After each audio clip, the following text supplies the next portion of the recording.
Renungan Katolik Hari Raya Santo Petrus dan Santo Paulus. Senin, 29 Juni 2026. Bacaan Injil, Matius bab 16 ayat 13 sampai 19. Dalam Injil hari ini, Yesus mengajukan sebuah pertanyaan yang tidak hanya ditujukan kepada para murid, tetapi juga kepada setiap orang beriman sepanjang zaman. Tetapi apa katamu? Siapakah aku ini? Pertanyaan ini menjadi titik balik dalam kehidupan Simon Petrus.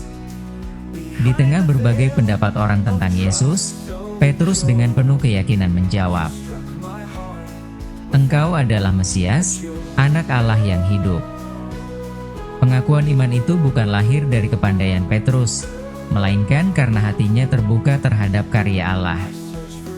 Karena iman itulah Yesus berkata, "Engkau adalah Petrus, dan di atas batu karang ini aku akan mendirikan gerejaku."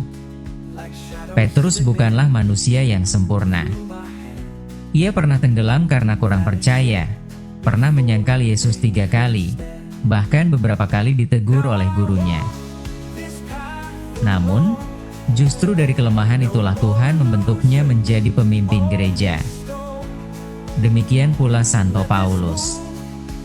Dahulu ia adalah penganiaya umat Kristiani. Namun setelah mengalami perjumpaan dengan Kristus yang bangkit di jalan menuju Damsyik, seluruh hidupnya berubah. Ia menjadi pewarta Injil yang tak kenal lelah hingga akhirnya menyerahkan hidupnya sebagai martir.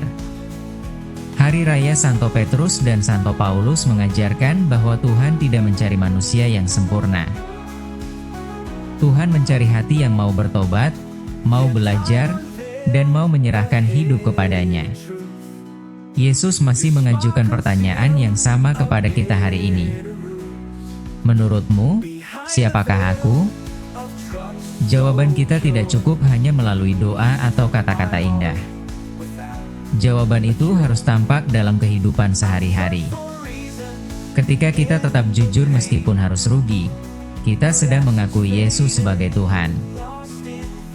Ketika kita memilih mengampuni daripada membalas dendam, kita sedang menunjukkan bahwa Kristus hidup dalam hati kita. Ketika kita tetap setia mengikuti misa kudus, melayani di lingkungan, membantu sesama, dan tidak malu menunjukkan identitas sebagai orang Katolik, kita sedang memberi jawaban nyata kepada Yesus. Di zaman yang dipenuhi berbagai godaan, banyak orang mengenal Yesus hanya sebagai tokoh sejarah atau guru moral. Namun bagi seorang murid, Yesus adalah juru selamat yang menjadi pusat seluruh hidup. Yesus menyebut Petrus sebagai batu karang, bukan karena ia tidak pernah jatuh, melainkan karena ia bersedia bangkit setiap kali jatuh. Kita pun dipanggil menjadi batu karang dalam keluarga, lingkungan kerja, dan masyarakat.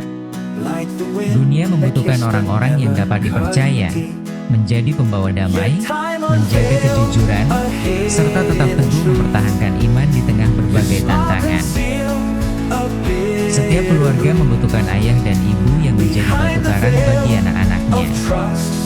Setiap komunitas basis gerejani membutuhkan umat yang tetap setia melayani meskipun tanpa pujian. Setiap paroki membutuhkan umat yang hadir bukan hanya ketika dibutuhkan, tetapi karena mencintai Kristus dan gerejanya.